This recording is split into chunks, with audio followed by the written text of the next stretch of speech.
c'est des gens qui défendent surtout l'état de droit, qui poussent notre pays à aller dans le sens d'être juste, d'avoir une justice équitable, surtout les musiques de Likamano qu'il faisait avant. Mais aujourd'hui, même s'il chante ses musiques, il prend position dans la musique. Et si tu écoutes, il n'y a pas de sens. Donc, inutile d'en parler de ce monsieur. Et moi, je t'avais déjà dit, depuis qu'il l'a quitté, parce que tout le monde sait, c'est à cause de l'argent qu'il l'a fait quitter. Lorsqu'on l'a refusé de l'argent, il y a eu un problème. Parce qu'il était là, il soutenait farouchement le pouvoir qui était là en place. Tu vois? Donc si aujourd'hui, il sort, il fait des trucs, des sorties, des contradictions, donc oublions-les et continuons le combat. C'est le combat qui continue. Nous, on est là, nous sommes les opposants bien tenus et nous sommes prêts à aller aux élections, affronter Mamadi. C'est lui qui veut, ok, on a besoin de lui pour faire ce combat. Il faut que Yero président. Yero doit être président de la République. En quelle année? D'accord, je prends la parole. Ok, M. Mohamed. Ok, on reviendra avec toi, s'il te plaît. Parce que toi, tu es venu pour nous faire des blagues ici. Monsieur Pitaka, justement, Monsieur Pitaka, il faut qu'on soit un peu cohérent. Moi, je t'écoutais depuis que tu as commencé ce live d'aujourd'hui. Il y a Monsieur Mamadi Onivogui qui t'a parlé, mais il t'a parlé en sourdine. Je pense que nous devons quand même éclaircir quelque chose. Moi, je voulais éclaircir ça avec toi. Oui. On n'est pas là pour effacer les ardoises. Non. Aucun citoyen ne peut aller faire du mal et revenir après et qu'on le soutienne. Non, c'est pas possible. Moi, je suis pas d'accord par rapport à ça. Mais justement, ce Eli Kamano là, c'est pas ce qu'on est en train de faire. Ce Eli Kamano, il y a de cela 1 an, il y a de cela 2 ans, il s'est trompé. Il n'y a aucun problème. On ne s'est pas arrêté là. Et moi, je ne vais jamais faire sortir dans ma bouche que les enlèvements de ces enfants, de ce monsieur-là, que c'est une mise à scène. Je ne le ferai jamais. Personne ne vous a dit, M. Mohamed, n'inventez pas les choses. Personne n'a dit ça ici. Non, je n'ai pas. Non, on a écouté. On est en train de parler. Il y a quelqu'un qui a dit, moi aussi j'ai le droit de le dire. Effectivement, quelqu'un a dit ça. Quelqu'un a dit, M. Pitaka, je n'invente pas les choses. Oui, bien sûr, M. Pitaka. Pardon, alors, le moment où je me suis absenté. M. Pitaka, je n'invente rien. Je vous ai toujours dit. Non, je fais confiance. C'est l'homme fort. C'est pour ça que je l'ai coupé. Tu m'as dit de le laisser parler. J'ai dit non, de ne pas qu'il s'est retiré. Je n'ai pas entendu. J'étais loin de dire. Tonton Soul t'a dit quelque chose. Quand tu écoutes les gens, 1 mois, 2 mois, 3 mois, tu peux savoir. Moi, le masque, je l'ai écouté ici. Si tu me dis que masque est un plaisantin, je te dis non, c'est pas un plaisantin, c'est un analyste. Toi, je vais jamais te traiter comme un plaisantin. Parce que je t'ai écouté et je sais de quoi tu es capable. Donc, si les gens prennent la parole sur ton panel, il faut que tu les écoutes et qu'ils vont te donner. Parce que moi, aujourd'hui, je vais te dire que je vais jamais me comparer à toi en matière de cette lutte. Je préfère venir dans ton panel et je vais me produire. Je suis d'accord, je respecte ta lutte. Mais M. Onivogui t'a dit quelque chose de très important. Ce que tu dis peut être vrai, mais la façon de le dire aujourd'hui peut créer quelque chose. Attends d'abord avec la vérité que tu as. Si cette vérité éclate après-demain, tu reviendras pour le dire. Mais vous avez attaqué la FNDC ici, non? Il n'y a pas longtemps. Mais attends, Lios, tu sais quand quelqu'un ne pas la parole. Moi, je ne connais même pas. Moi, je ne connais même pas le FNDC. J'ai attaqué Ibrahim Diallo. Moi, je n'ai jamais attaqué le FNDC. Ibrahim Diallo, j'ai dit que c'est pas normal que Ibrahim Diallo me dise de faire quelque chose alors que sa femme est en train de servir le thé à Mamadi Doumbouya. Ça, je ne peux pas accepter. C'est ce que j'ai dit et je le répète. Si Ibrahim Diallo appelle sa femme à l'hôtel Kaloum. Bien sûr. Bien sûr. Bien, non, il n'exagère pas, il a raison. Laisse-le, on va l'aider. Tu viens de dire quelque chose de très important. Laisse-le. Il a le vogue il veut se battre. Moi, je le comprends. Le lion, moi, je le comprends très bien. Je t'ai dit, et je répète, je dis, ce monsieur qui est sorti, qu'on appelle Onassis, ou bien O6, ou bien Sonassis, c'est des gens qui vivent à l'hôtel Kaloum. C'est des gens qui ne vivent pas à la maison centrale. Parce que si tu les vois, ils ont tellement une bonne mine que des fois, tu te demandes. Et quand Ibrahim Diallo me dit de faire quelque chose, je vérifie par rapport à quand Pitaka me dit de le faire, je vais le faire. Parce que si Ibrahim Diallo appelle sa femme à 16h, il va dire, chérie, je te rappelle s'il te plaît, ça trouve que sa femme est en train de faire la réunion avec un membre du CNAD. Donc je ne peux pas le croire tant qu'il ne contrôle pas d'abord sa famille. Je le répète et je le dis. S'il y a quelqu'un qui peut me contredire, il peut me le dire. Il n'y a pas de problème. Voilà le lien, ce que j'ai dit. Qu'est-ce que je suis en train de dire? Je dis, Eli Kamano, quel que soit ce qu'il dit, il a eu un ticket d'entrée. Le ticket d'entrée, c'est l'enlèvement de ses enfants. Non, il a commencé à s'opposer à Mamadi avant l'enlèvement. Je suis d'accord avec toi. Maintenant, si vous ne prenez pas ça en compte, non, je prends en compte. Maintenant, je vais commencer par là-bas alors.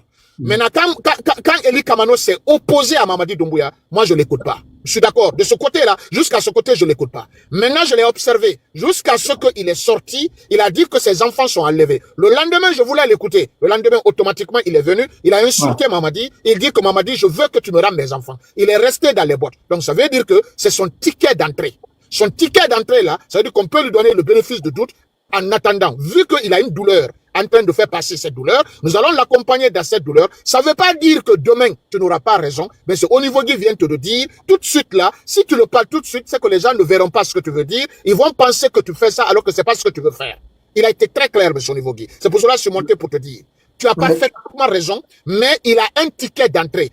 Jusqu'à preuve de contraire, on n'a pas la preuve que ses enfants n'ont pas été enlevés. Et moi, dans tous les lives de Eli, non, ils sont enlevés. il a dit Mamadi, il me dit, Mamadi, rends-moi mes enfants. Dans tous les lives, c'est ce qu'il dit. Mamadi, rends-moi mes enfants. Mamadi, rends-moi mes enfants. C'est ce qu'il dit. Si un monsieur continue à dénoncer, continue à insulter, malgré que sa progéniture est gardée quelque part, moi je ne dirais pas quelqu'un qui va venir me dire que ça c'est pas vrai, jusqu'à ce que Pitaka appelle par exemple un certain Mamadi au niveau Guy, ou bien un certain Tonton Soul en inbox, il va dire bon écoutez ça, c'est les gens là qui vont venir dire bon écoutez, game is over. À partir d'aujourd'hui, on ne porte plus confiance à Eli Kamano. À partir de ce moment-là, c'est moi qui serai là pour le faire.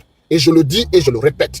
Je dis pour le moment, on veut fédérer les gens. Et si on veut fédérer les gens, le mal nécessaire est très important. Nous devons conjuguer avec tout le monde. Et nous devons être vigilants dans ce que nous sommes en train de faire. Maintenant, pourquoi j'ai pris la parole? Je vais descendre.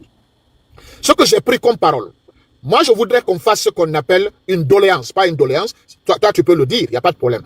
Eli Kamano, tu veux faire un concert, il y a un certain monsieur Alpha West qui est là, tu n'es pas seul à faire ce combat, nous voudrons que tu fasses le concert avec lui, parce que lui aussi, il est dans ce combat, lui aussi, il n'a pas de soutien, lui aussi, je suis d'accord dans ce sens, premièrement. Deuxièmement, le fait que les gens sont en train de s'agiter au niveau de, comme on appelle le gars là, qui vient de décéder là, que son âme repose en paix, je respecte les morts, le monsieur qu'on appelle, qui était en prison, Toumba Diakité, ce que les gens sont en train de s'agiter, je suis parfaitement d'accord avec toi, je le soutiens et je pense que si aujourd'hui ce monsieur-là est décédé, alors qu'il y a d'autres personnes qui sont décédées et que les Guinéens n'ont rien fait à ces personnes-là et qu'ils s'agitent à cette personne, moi je pense que c'est un sujet qui est très important pour qu'on puisse faire ce qu'on appelle une prise de conscience et une conscientisation de tous les Guinéens. Ce que vous êtes en train de faire, c'est lâche. Je suis d'accord. Maintenant, concernant Eli Kamano, soyons prudents pour le moment, parce que nous l'avons donné ce qu'on appelle un ticket d'entrée. Le ticket d'entrée, ce sont les enfants. Nous tous, nous avons ce qu'on appelle de l'émotion familiale.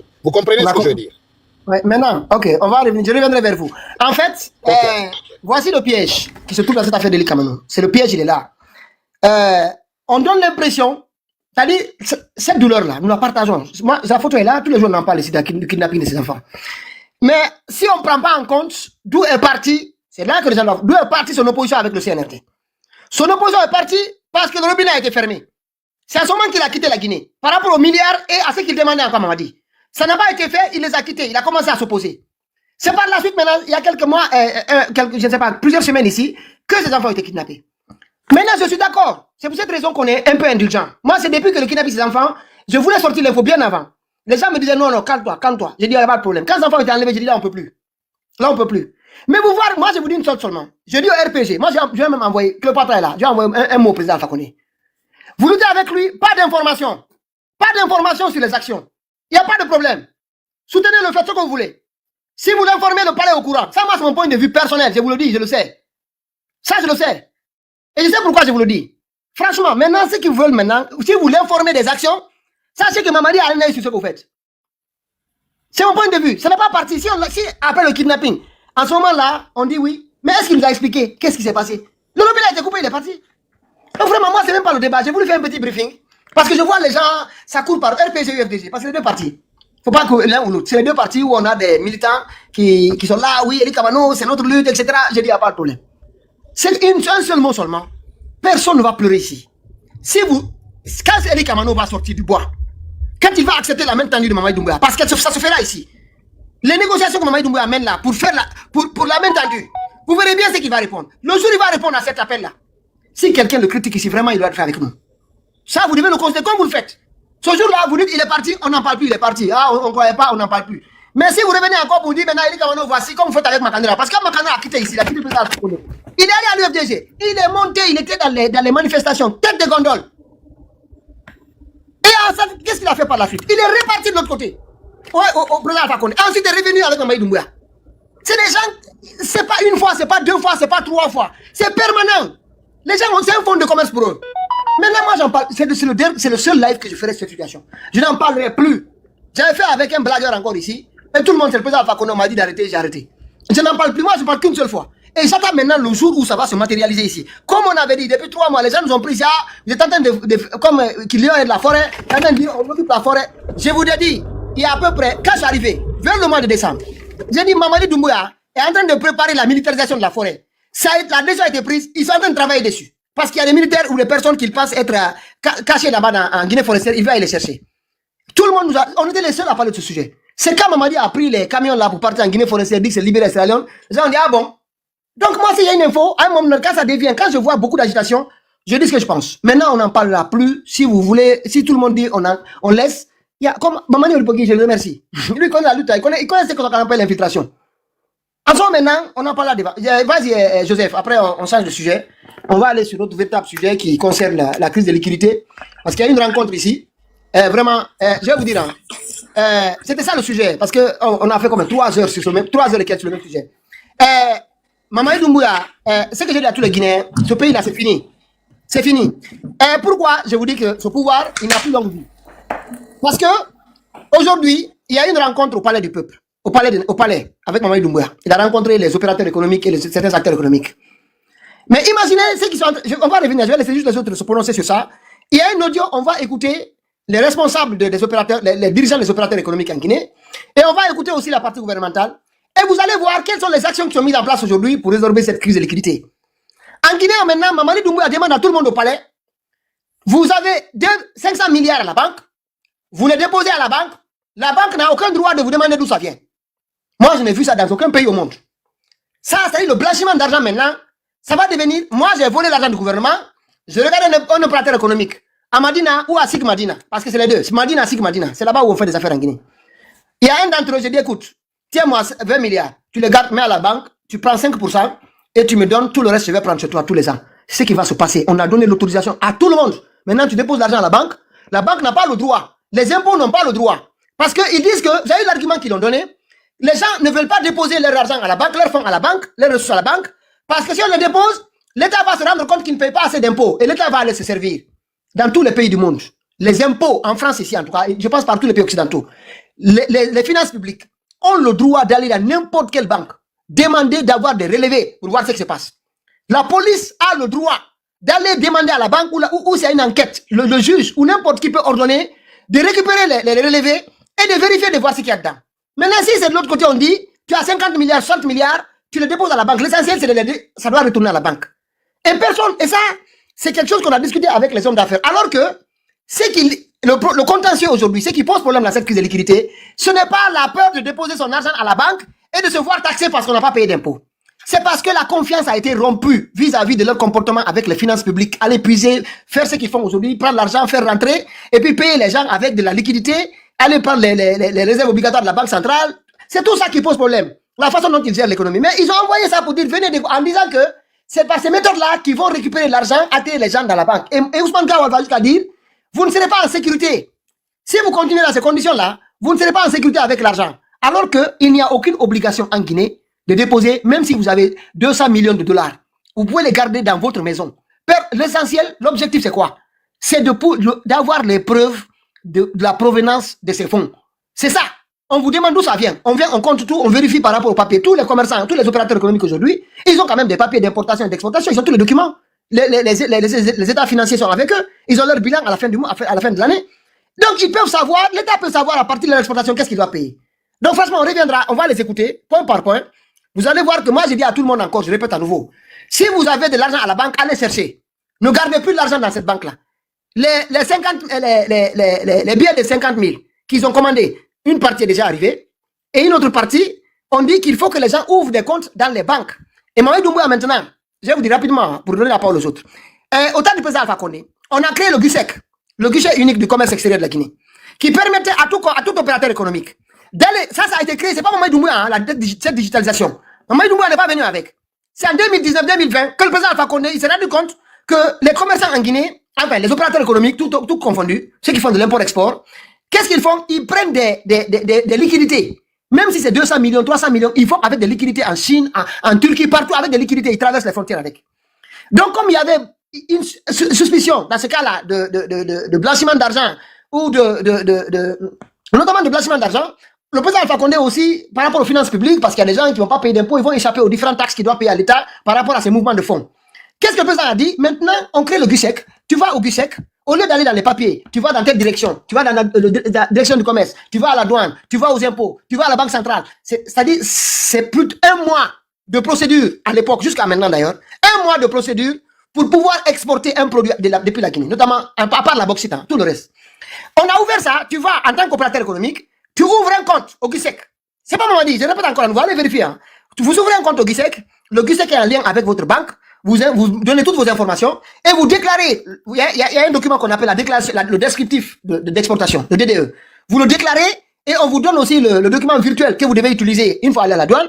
Qu'est-ce que vous faites? Vous ne faites rien. C'est entre les banques maintenant que ça se passe. Vous payez là-bas, il y a un frais, il y a des frais que vous devez payer, 0 € si c'est pour la bauxite ou autre chose, et pour tous les autres produits, notamment les produits les manufacturés en Guinée. Et là, on les tasse, on reviendra sur ça. Hein. Mais en fait, c'est que les gens n'arrivent pas, enfin, je pense aussi parce qu'on ne s'intéresse pas trop aux questions. Parce que la plupart des lives où on a des blogs, Mamadou Doumbouya est tombé en haut, Mamadou Doumbouya est tombé en bas, c'est les mêmes parents qu'on regarde. Alors que les dossiers sont là. La situation, elle est devant nous. C'est pour cette raison que moi, j'essaie d'expliquer à tout le monde que si on avait respecté Mamadou Doumbouya quand il est arrivé, parce qu'ils ont fait le coup d'état juste après la mise en place du GUSEC, quand il a commencé à fonctionner. Parce que le président a dit, maintenant vous passez par le GUSEC, vous déposez l'argent à la banque.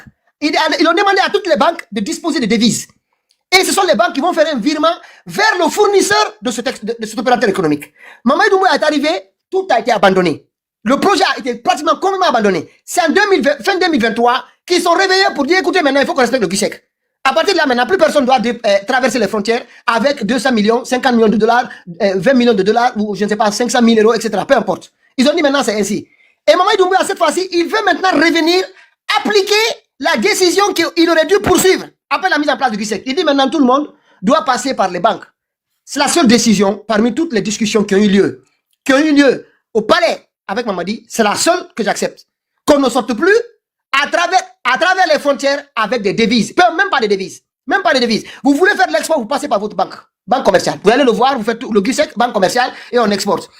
Mais en fait, moi je vous conseille, je veux donner la parole aux autres. Je vous conseille vraiment, vivement, de ne plus déposer de l'argent dans une banque guinéenne. Ne déposez pas. Rien ne vous oblige de déposer. Il n'y a aucune loi en Guinée qui vous oblige de déposer. Vous n'avez pas, si vous déposez de l'argent, les fonds là-bas, avec l'inflation, et aussi, ça, il faut le dire, parce que si c'est le franc guinéen encore, ça va. Mais si c'est à la banque que vous déposez, essayez de les... Ah, vas-y, Joseph. Ouais, voilà, donc on va peut-être revenir sur ce sujet, comme c'est un autre thème à l'ordre du jour. C'est important que, avant peut-être d'aborder, que tu nous fasses écouter après. Maintenant, c'est vrai que je vous ai pris en cours de route. Et j'ai entendu Eli Kamano. C'était quoi les sujets par rapport à Eli Kamano? On va tourner la page, on a oublié. On tourne la page. Dis-moi, je veux juste savoir, même si je ne dis rien là-dessus. En fait, moi, depuis quelque temps, ça fait au moins 5 mois maintenant, que j'en parle à tous les gens avec lesquels j'échange, notamment ceux qui sont dans le groupe là, pour leur dire que j'ai l'information que Eli Kamano est un infiltré de Mamadou Doumbouya. C'est un infiltré. Tout, c'est-à-dire cette affaire, je te donne 1 milliard, je te donne pas, je t'ai déjà donné 1 milliard, vous avez bouffé, tu n'as pas donné aux autres. Il est convoqué par les juges, etc. Là, cette mise de pression, il m'a dit tout ça, c'est une mise en scène. C'est pour lui permettre, parce qu'il faut un agent aussi, qui a accès à Sidia Touré facilement, qui a accès à Sebdalin, qui a accès à certains hommes, pas le président Alpha Condé, ça, je sais que c'est autre chose, c'est pas là-bas. Mais en tout cas, à certains grands acteurs politiques. Il me dit qu'on l'envoie, c'est le seul qui peut infiltrer au plus haut niveau les forces vives. C'est pour cette raison qu'il a quitté le pays. Tout ce que vous voyez là, poursuivi même au Sénégal, on m'a poursuivi, la dame n'a jamais porté plainte, il n'y a jamais rien eu. Mais j'avais voulu faire un panel sur ça. Les gens m'ont dit non, putain, pour l'instant, franchement, c'est trop chaud, laissons tomber, on verra. Et entre-temps, ces enfants ont été kidnappés. J'ai dit bon, là, on ne peut plus. Là, on est bloqué. Donc, à un moment donné, on s'arrête. Mais c'est du fait que cet homme, en fait, toi, tu étais là, Joseph. Il a quitté le président. Il était d'abord société civile. En ce moment, il a créé son parti politique. Il allait au palais, on lui donne un peu d'argent avec le président. Il allait se fumer, il tournait parce que le président Alpha Condé, tu peux l'insulter à Conakry, rien ne se passe. Et quand il a à un moment donné à plus d'argent, il s'est mis encore à attaquer le président. Après, il a rejoint le FNDC contre le 3e mandat. Il s'est battu avec le FNDC. Et quand les discussions ont commencé à être très sérieuses entre lui et certains cadres du président Alpha, certains cadres de la présidence, moi je les connais, on va pas me les citer, non. Certains cadres qui voulaient lui dire, parce qu'il il sait mettre le feu en Guinée, hein, il sait mettre le feu en Guinée. C'est quelqu'un qui a une parole quand même, qui a une certaine portée. Il est visible, il est connu, c'est un grand artiste. Donc, du coup, qu'est-ce qui se passe? Il travaille avec le FNDC jusqu'au moment, à un certain moment, quand il a voulu les quitter, quand la discussion est devenue très avancée avec l'équipe du président là-bas, il a dit, si elle ne sort pas, s'il ne sort pas, lui quitte le FNDC. Il doit sortir. S'il ne sort pas, lui, tout ça. Il a tout quitté. Il a quitté le FNDC. Il est resté de son côté de ça. Parce qu'à l'époque, il était encore dans la discussion avec les autres. Et dès qu'il a quitté le FNDC, le pouvoir, l'élection a eu lieu, il est allé voir Mamadou Sylla, il a dit à Mamadou Sylla, je veux rentrer dans ton cabinet. Ton cabinet de l'opposant, de chef de file de l'opposition. Comment Mamadou Sylla peut être chef de file de l'opposition? Il est rentré, il était en train de travailler avec Mamadou Sylla dans ce projet-là, jusqu'au moment où il y a eu le coup d'État. Quand le coup d'État a eu lieu, automatiquement, il est revenu, 3e mandat, lui-même a dit, il y a un audio ici, je vais vous passer, parce qu'il y en a qui veulent l'écouter. Il a dit dans cet audio, on lui dit, ah, tu as combattu le 3e mandat. Maintenant, Alpha Condé, on fait comment? Il dit, mais il est là, qu'est-ce qu'on fait? Il est là. Maintenant, nous, on ne reconnaît pas, il est là, nous, on a continué, on est opposant à lui, on va créer nos partis, je suis en train de travailler avec Mamadou Sylla, etc. Et automatiquement, le coup d'État est arrivé, il est allé avec Mamadi, sortir une chanson contre les opposants, attaquer le FNDC, attaquer tous les mouvements ici. Il a TV5, France 24, partout. Et à l'époque, financé et aidé par les gens de Mamadi Doumbouya pour donner accès à ces médias-là. Et il quitte encore là-bas, et dès que l'argent les milliards qu'on leur a donné pour partager aux différents artistes, quand l'argent est terminé, il va encore arriver 1 milliard. Mamadi, d'après les infos, ça c'est des rumeurs d'après certains. Mais il voulait de l'argent, Mamadi a dit non. Il a quitté le pays, ils sont arrangés, il a quitté le pays. C'est-à-dire, il a fait tellement d'allers-retours entre RPG, FNDC, CNRD, encore UFDG. Et maintenant, il vient, il a accusé ici la communauté Peul. Il faut que je trouve l'audio, parce que les gens veulent qu'on les mette. La communauté peut être responsable du problème de liquidité en Guinée, à l'époque, quand ça avait commencé. Tu comprends? Quand les gens tiennent des propos comme ça, aussi violents contre des communautés, traiter les gens de moutons, etc., et du jour au lendemain, on tourne la page. Au moins, si c'est quelqu'un qui a changé une fois, qui tenait des propos, et qui change une fois, ça va. Mais 1 fois, 2 fois, 3 fois, 4 fois, 5 fois, et il est dans la marmaille encore. Moi, j'ai dit aux gens, moi, je mange pas ce pain-là. C'est tout, je mange pas ce pain. Mais je n'en parlerai plus jusqu'au moment où ça va devenir comme on a fait avec la militarisation de la Guinée forestière. Personne nous a cru ici pendant 3 mois. Et après, vous l'avez vu. Parce que là, si c'est la même personne qui m'avait informé de la militarisation de la Guinée forestière il y a 3 mois, quand j'ai commencé à en parler ici. C'est la même personne qui m'a dit que Idi Kamano, c'est du faux, ce qu'il est en train de faire. Avant même le kidnapping de ses enfants. Tu vois, les gens s'opposent. Moi, je vous dis, ça ressemble à quoi? Ça ressemble à la caverne, vous savez, Aristote, là, comment dire, quand ils ont parlé des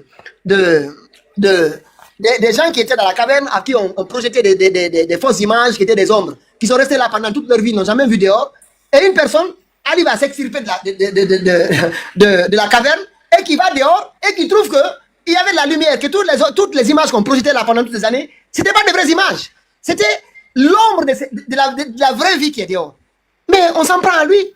C'est pour cette raison qu'en Guinée, quand les gens sont trop convaincus, ça devient une religion, il n'y a plus rien à faire. Il faut attendre. Moi, je voulais juste expliquer une bonne fois pour toutes et je n'en parlerai plus. On a des sujets à traiter, on continue sur le sujet là. Allez-y, c'était ça le sujet. Bon, ok, d'accord. Bon, comme vous avez fini d'en parler, moi, je ne vais pas revenir là-dessus. C'est les impressions que tu as annoncées. De toute façon, moi, ce que je pourrais dire comme l'analyse concernant ce sujet, moi, je voudrais qu'au jour d'aujourd'hui, le contexte dans lequel nous sommes, si nous essayons de nous apaisanter sur le passé, des Guinéens, je pense que nous n'allons pas finir de citer de ces comportements qui peuvent mettre en cause aujourd'hui leur légitimité dans le combat qu'ils disent qu'ils sont en train de mener. Donc ça, c'est une parenthèse. Maintenant, par rapport au sujet de la liquidité, tu veux nous faire écouter d'abord l'audio. Voilà, je vais faire écouter rapidement. Après, on en parle rapidement. Mais franchement, moi, je demande aux Guinéens une chose. Certains disent, les panels, il va y avoir 5 personnes ici. Nous, on va connaître le panel. On parle aux enfants qui viendront après. Moi, je vous dis, je suis indifférent au nombre de personnes qui viennent voir mon live. Je m'en contrefiche de ça. L'essentiel, on va combattre Mamadi Doumbouya jusqu'à ce que ce pouvoir la dégage. Et l'objectif derrière, c'est demain.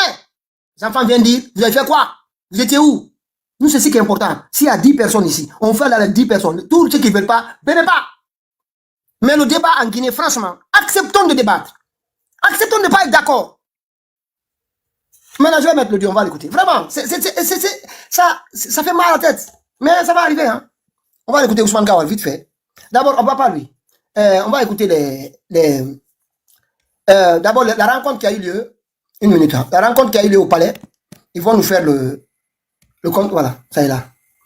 Il y a une rencontre qui a eu lieu au palais concernant cette crise de liquidité. Une minute, voilà. Ah non, c'est pas ça. Excusez-moi. Non, Elie, c'est bon, on a tourné ta page. Une minute. Tapoter, hein. Tapoter pour sécuriser. Ah non, c'est pas ça aussi. C'est pas celui-là. Faut que je trouve. Attendez. Voilà. C'est un pitaga de Guinée que je l'ai mis. Non, mais ce pays est difficile, là. ce pays. Yeah! Non, ça c'est la fin de Toumba. Une minute, hein. Une minute. Voilà. Je pense que c'est là. Voilà. Ça est là. Vous allez. Ah, et puis, il y a un autre aussi qui est sorti. Il est là. Pareil, regardez. Ce que je vous dis, les gens qui font des allers-retours. Il est là. Il est là. Voilà. LCC. Je vous ai dit, les gens ne changent pas. Hey, le chien ne change pas sa façon de s'asseoir. Le chien, il ne change pas sa façon de s'asseoir. Lui qui est là. Ça fait des années. Il est allé faire son mandingalon. Je l'ai appelé. J'ai appelé les gens. Je dis, ce qu'il fait là, c'est pas bien. Il me dit, c'est un infiltré de l'UFDG. J'ai dit, moi, je n'ai jamais eu la carte de l'UFDG. J'étais proche, très proche. Très proche. Et je suis fier de ce qu'on a fait à l'époque. Très fier. Je l'assume. Et parce que je ne rougis pas avec. Lui, à l'époque, il a fait un live. Il est allé jusqu'à Mauritanie pour dénoncer au Fouta de l'esclavage. Il n'y a pas ce qu'il n'a pas fait ici. Je l'ai critiqué. Matou nous a appelé sur son live. On a fait un live. Elle a trouvé que le live est tellement violent. À un moment, il a dit non, vous faites un à un. Je leur ai dit, il faut sortir de ça. Et c'est quelqu'un qui les finançait. Il y avait lui, Mansa Bilal et un autre Kaba qui est en Espagne. C'est eux qui faisaient ce débat-là ici.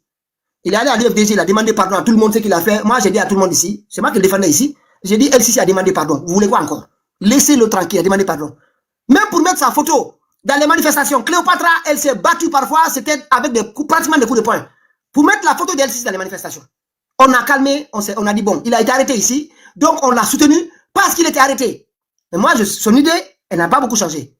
Il revient, c'est pas grave de partir là-bas. Mais allez, écoutez aujourd'hui ce qu'il dit.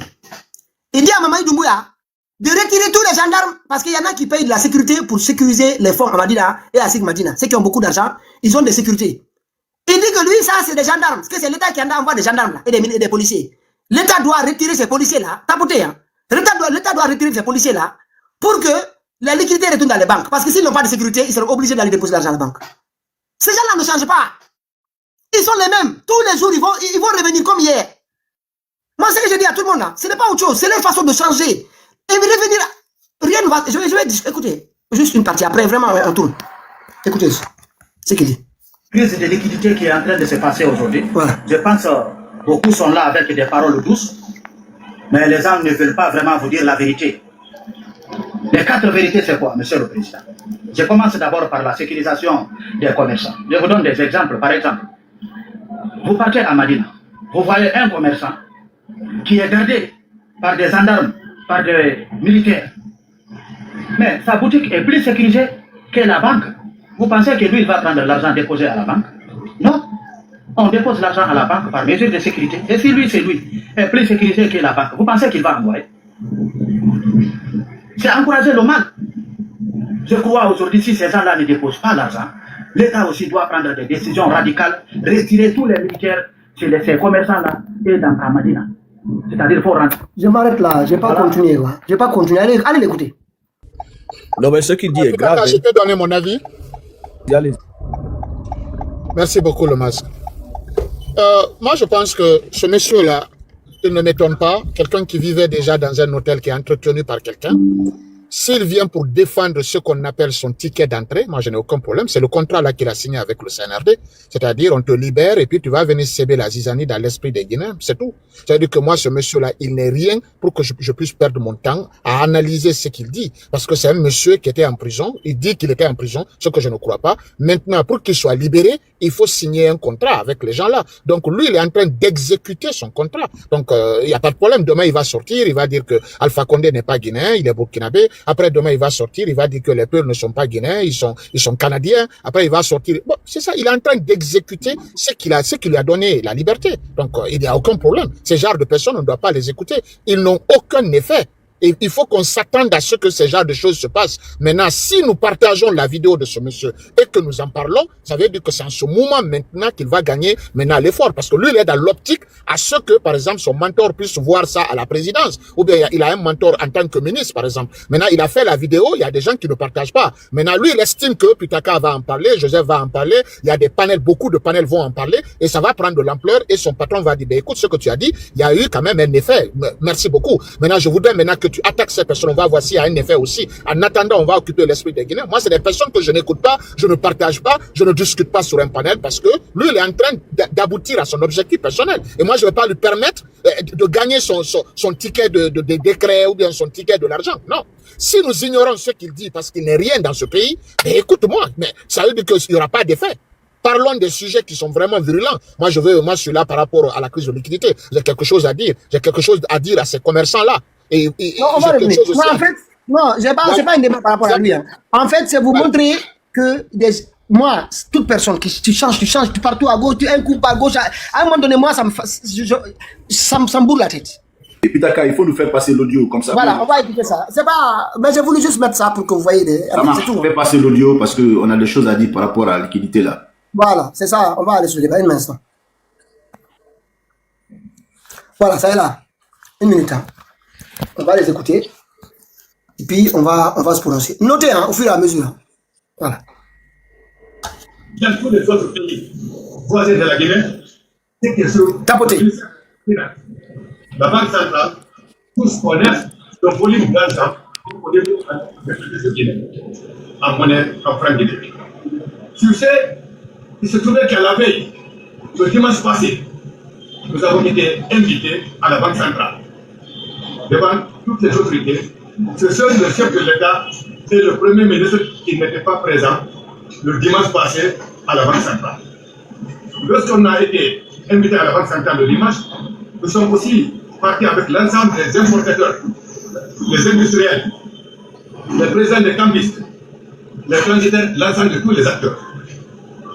Dans cette réunion aussi, à cette réunion tenue à la Banque centrale, toutes les vérités ont été expliquées. Tout a été dévoilé. Donc c'est à l'issue de cette rencontre à la Banque centrale le dimanche que Monsieur le Président de la République a été informé de tous les soucis qui se trouvent au niveau des activités du secteur privé. Donc, lorsqu'il nous a appelés à la présidence le mercredi 25, c'est que Monsieur le Président de la République connaissait tous les points sur lesquels il faut quand même régulariser. Il a commencé sur quel point? Devant la ministre du Budget et de Finances, le gouverneur de la Banque centrale, il a instruit immédiatement devant tout le monde que le gouverneur de la Banque centrale doit prendre toutes les dispositions pour alimenter en devise toutes les banques primaires, pour assurer tous les besoins des importations à l'international, afin que toutes les commandes à l'international doivent être payées par les banques primaires, par devise qui doivent être affectées entre la Banque centrale et les banques primaires. Le président a insisté là-dessus devant la ministre de l'économie et des finances, et devant le gouverneur de la Banque centrale, et devant tous les acteurs et membres du gouvernement qui étaient présents.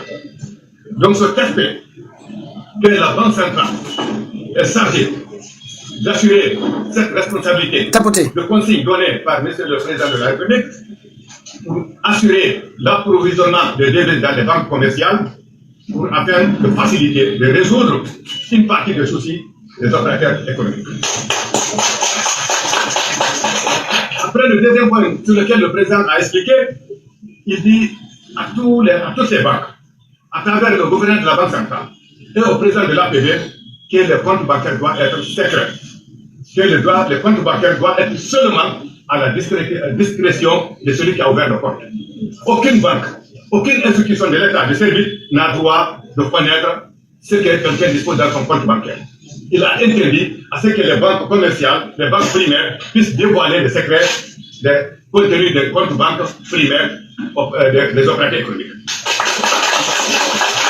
Il a insisté devant tout le monde, devant le gouverneur de la Banque centrale, que le secret bancaire doit être obtenu. Et il ne veut plus entendre qu'il y a aussi un transfert d'informations sur un compte banque d'un opérateur parce que la banque a transféré des informations sur la personne.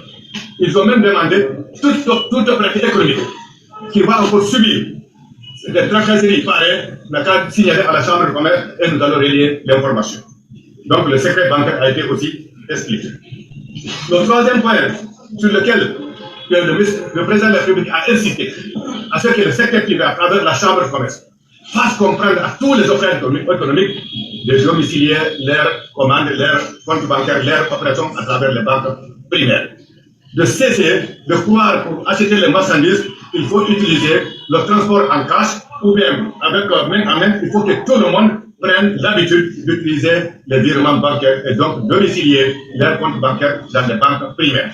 Donc c'est une exigence, c'est une recommandation et ils ont demandé à ce que tous les opérateurs économiques, à compter du 15 mois d'avril, que la Banque centrale, le ministère des Finances, la douane, doit informer à l'ensemble de tous ceux qui exercent l'importation, le commerce, doivent savoir que tous doivent domicilier leurs comptes bancaires, leurs mouvements de commandes à travers les banques primaires.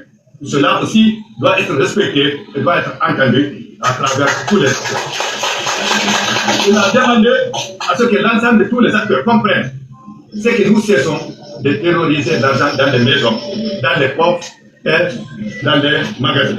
C'est un risque de se faire.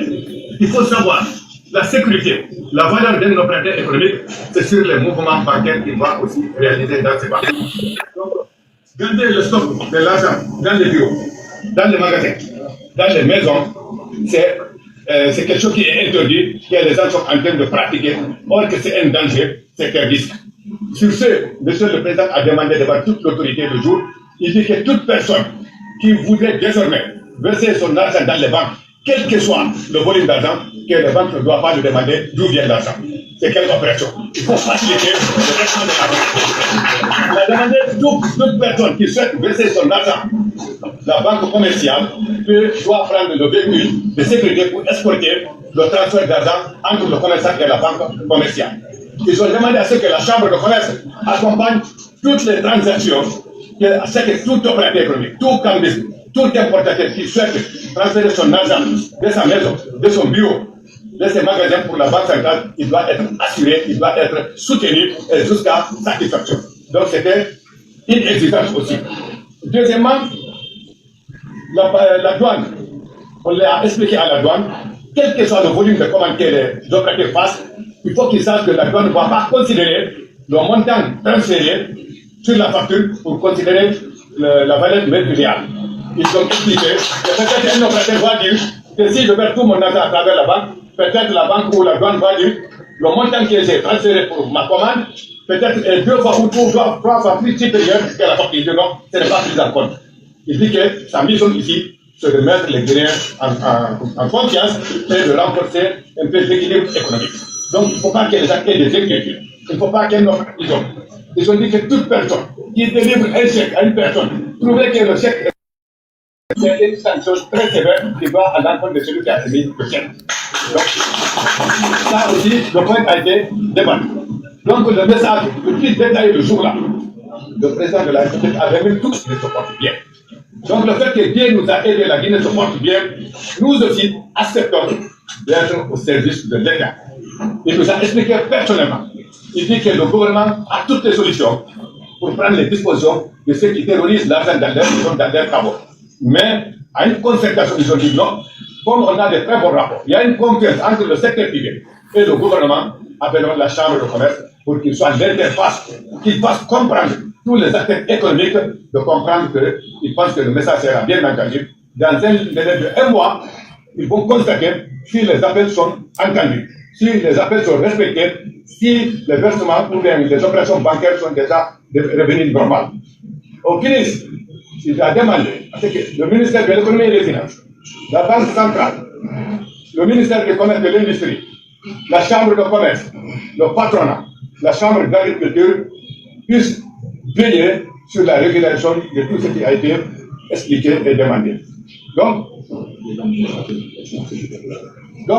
ceux qui gardent l'argent, donc ils m'ont dit d'expliquer, terroriser l'argent dans les maisons, c'est-à-dire que Tous ceux qui gardent l'argent dans les maisons, ça les amener à la banque. C'est ce qu'ils ont appelé terroriser l'argent. Terroriser l'argent dans le... Donc, comprenons, la valeur d'un acteur économique, c'est lorsqu'il a le relevé bancaire. C'est lorsqu'il sort son argent dans le compte, on comprend que sa valeur est augmentée en fonction de ses mouvements bancaires. Donc, mes chers frères et sœurs, rassurons-nous aujourd'hui, la haute autorité, un simple exemple, à la 5e République, le chef de l'État a souhaité d'offrir la première rencontre avec le secteur privé. C'est aussi une marque de considération, une marque de confiance.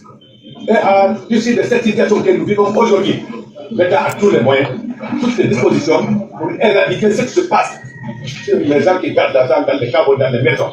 Ils ont toutes les informations, mais ils ont souhaité le dialogue, ils ont souhaité sensibiliser pour que les gens comprennent.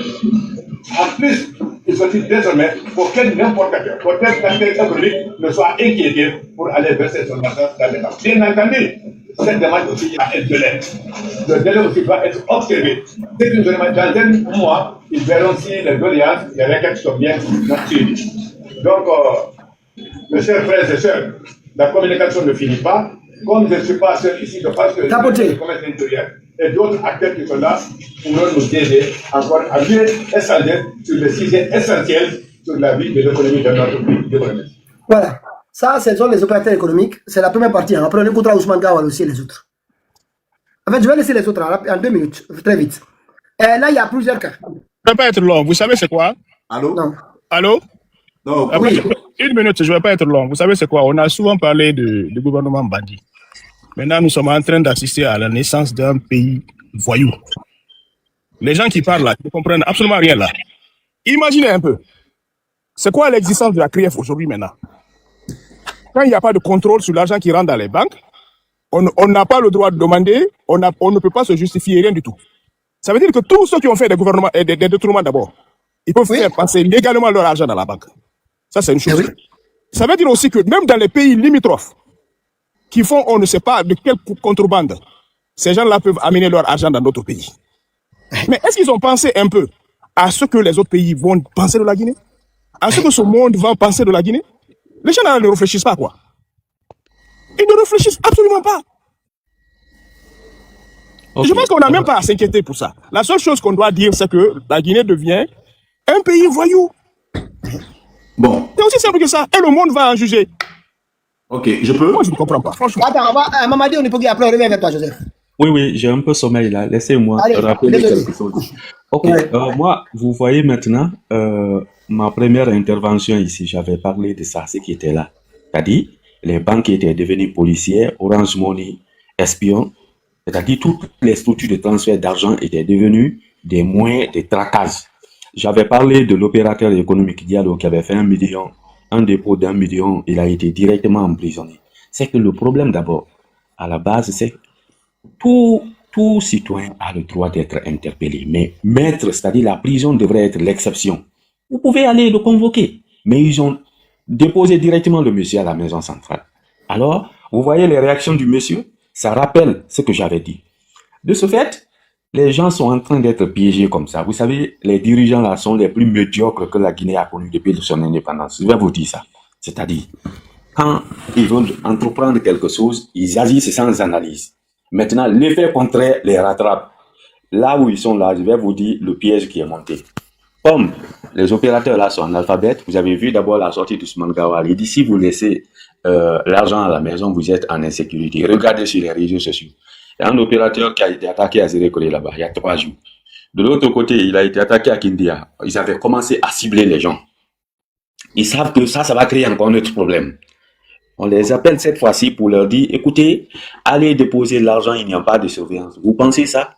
Après le monsieur qui a été déposé à la maison centrale, je vous ai parlé du monsieur de Koloma qui a été kidnappé là. Et un monsieur qui a été kidnappé, 5 jours, il s'est retrouvé après que 2 jeunes moto-taximens ont été tués. Et, excusez-moi, ont été gars. Donc, quand le monsieur est revenu, on l'a empêché de passer devant n'importe quel média. Parce qu'on fouillait, hormis les Indiens, comment dirais-je,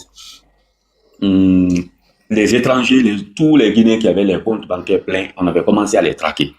Mais Traquer quelqu'un ne veut pas dire l'emprisonner directement. C'est ce qu'ils ont fait. Cette fois-ci, on veut pousser les commerçants à aller déposer. Vous savez, un menteur reste un menteur. C'est de ça on parlait.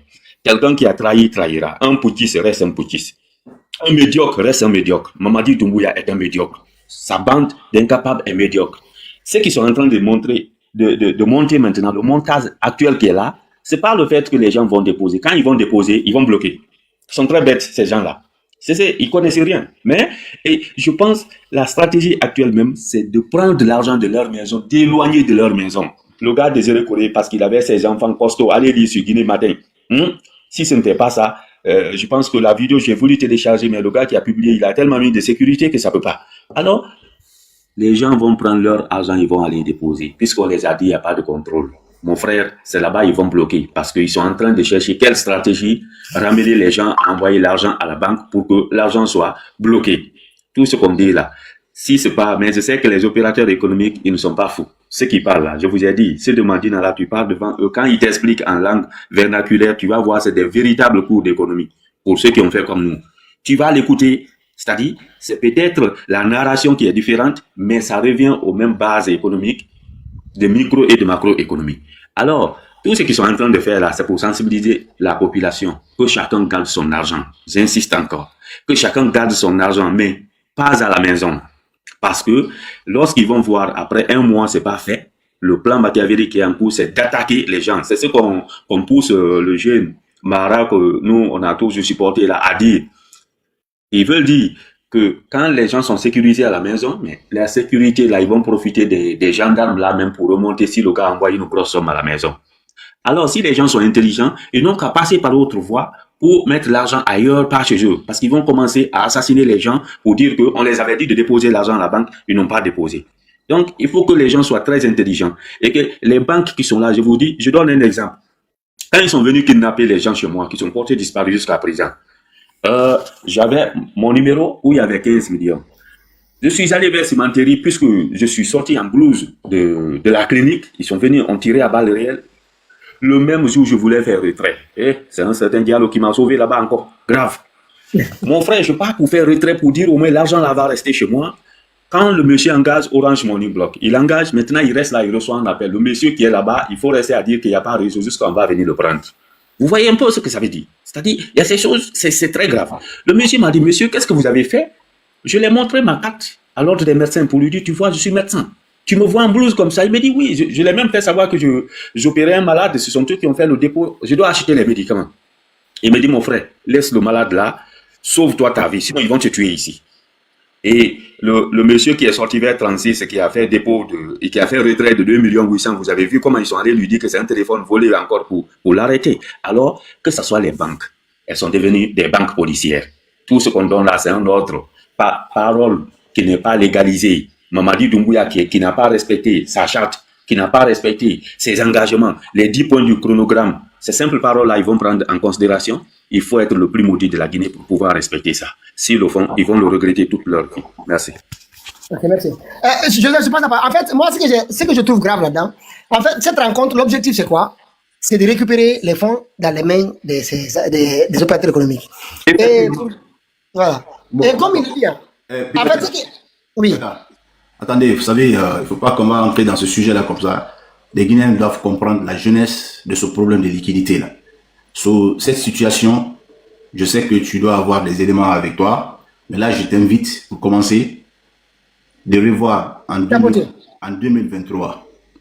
2023, lorsque la grief était déjà en place, qui avait déjà commencé à faire passer des gens pour parler d'enrichissement illicite, pour leur causer des problèmes, il y a Charles White qui était en ce moment en fonction de ministre de la Justice.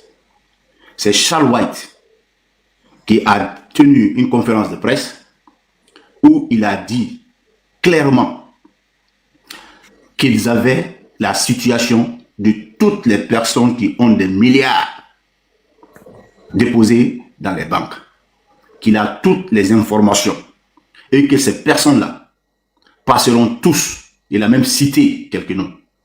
Je t'invite d'aller rechercher ça en 2023. Peut-être que les Guinéens vont écouter ça pour comprendre la jeunesse de ce problème. C'est dès lors, au lendemain de sa sortie, que ceux qui avaient aussi de l'argent à la Banque centrale, qui n'étaient pas inculpés par la grief, qui n'ont pas été convoqués par la grief, ont commencé à faire le retrait au niveau des banques premières. Pendant ce temps, Mamadi était dans son option de se présenter comme candidat, il faisait ses manœuvres. Il fallait séduire les Guinéens. Avec quoi? Les moyens, il n'en a pas. Le peu qu'il a trouvé, que le professeur Alpha Condé a réuni au niveau de la banque, comme ressources financières, il a ordonné par ses conseillers qui l'ont dit, il faut finaliser des projets qui sont en cours, le plus vite que possible. Donc, Mamadi a demandé à la Banque centrale, qui avait une réserve qui est constituée pour dépannage au niveau des banques premières. Ils ont pris de leur côté, au niveau de la Banque centrale, l'argent liquide qu'on considère comme réserve. Ils ont utilisé l'argent là. Pendant ce même moment, des clients aussi ont commencé à retirer leur argent au niveau des banques premières. Maintenant, l'argent n'étant plus au niveau des banques primaires pour subvenir aux besoins des demandeurs, les banques primaires ont demandé maintenant à la Banque centrale, c'est-à-dire d'envoyer de l'argent. La Banque centrale s'est retrouvée coincée, pas d'argent à remettre à ces banques primaires. D'où les Guinéens doivent comprendre qu'il est important que plus jamais dans la vie, une nation, un pays, qu'on le laisse dans les mains des gens qui n'ont aucune expérience de gestion d'État. C'est extrêmement important. Tout ce qui se dit aujourd'hui, d'ailleurs, ce discours, leur rencontre, les décisions prises, comme l'a dit Mamadi Onevogui et tant d'autres ici, effectivement, c'est ce piège qu'ils sont en train d'organiser parce qu'ils se sont rendus compte qu'ils ont fait des bavures, ils ont fait des conneries. Il y a un secret, c'est-à-dire dans toutes les banques du monde, il y a ce qu'on appelle, tous les secteurs, il y a ce qu'on appelle le secret. Il y a le secret médical, je le dis sous le contrôle du médecin qui est là, il y a un secret bancaire. C'est lorsque tu es inculpé, lorsque tu es convoqué ou on te reproche des malversations qu'il y a des autorités qui ont ce droit d'aller faire des investigations par rapport à tes biens. Mais lorsque un ministre de la Justice sort un beau matin pour dire que nous avions au jour d'aujourd'hui toutes les informations de ceux qui ont des milliards posés au niveau des banques primaires, mais ça inquiète les gens et dire clairement qu'ils seront tous interpellés pour justifier ces montants-là. Voilà l'erreur, voilà, c'est-à-dire l'incompétence. Quand on prend un pays, on le laisse dans les mains des gens qui n'ont aucune compétence de gestion, qui ne vivent, c'est-à-dire que de jour au jour, sur des émotions, pour gérer le pays, faire croire que le diable est bleu pendant qu'ils n'en ont jamais vu, ça nous amène toujours à des résultats que nous sommes en train aujourd'hui de traverser. Et donc, ceci étant, effectivement, ils sont, Mamadi, en appelant ces gens-là pour leur parler, parce que j'ai vu des gens applaudir lorsque le monsieur est en train de faire le compte rendu. Mamadi vous dira mieux que ce que vous voulez entendre. Il vous dira des choses, c'est-à-dire pour vous embobiner. C'est pas la première fois qu'il a commencé cela. Il s'est retrouvé coincé. Il a compris que franchement, il n'a pas la même mise. Il n'a aucune notion de gestion d'État. Et c'est pourquoi aujourd'hui, il veut se coucher sur vous pour vous piétiner demain. Ce qu'ils ont dit, ce que son ministre avait dit en 2023, qui a amené la plupart de ceux-là qui avaient leur avoir au niveau de ces banques, qui ont réussi franchement à retirer leur argent. Moi, je vous conseille, la seule chose que je vous conseille, nous n'avions pas affaire à des gens qui sont capables de gérer vos biens. Il faut aujourd'hui que nous nous battions tous pour faire dégager ces gens-là sur la tête de ce pays-là. Il faut que nous mettions tous nos efforts, même si il va y avoir quoi. Mais peut-être ça va se dérouler dans l'intervalle de 24 heures ou 48 heures, mais pas plus. Vous avez aussi une force, la force économique, elle est très importante. Il faut aider ce pays-là, de retirer, c'est-à-dire il faut aider ce pays-là à être libéré. Que ce pays se retrouve franchement dans les mains des personnes censées de gérer le bien. Comment? Mais pas ceci. Ici, s'ils avaient honte, je vous jure, ils n'allaient même pas accepter que les journalistes rentrent pour au moins demander aux vieux là de venir faire un compte rendu public par rapport aux propositions ou dispositions prises au jour d'aujourd'hui. C'est déjà gâté. C'est-à-dire ça fait la honte. Ça fait la honte. Ça, c'est du jamais vu dans un pays. C'est du jamais vu dans un pays. Vous venez, vous montrez vos muscles, vous n'avez rien. Vous êtes venu trouver tout ce que vous êtes en train de parler d'aujourd'hui là. Vous avez trouvé que les Guinéens ont réuni ça. Et vous les utilisez de façon, c'est-à-dire sauvage, il faut le dire. Vous avez fait un usage sauvage. Et aujourd'hui, vous vous retrouvez confronté à des difficultés.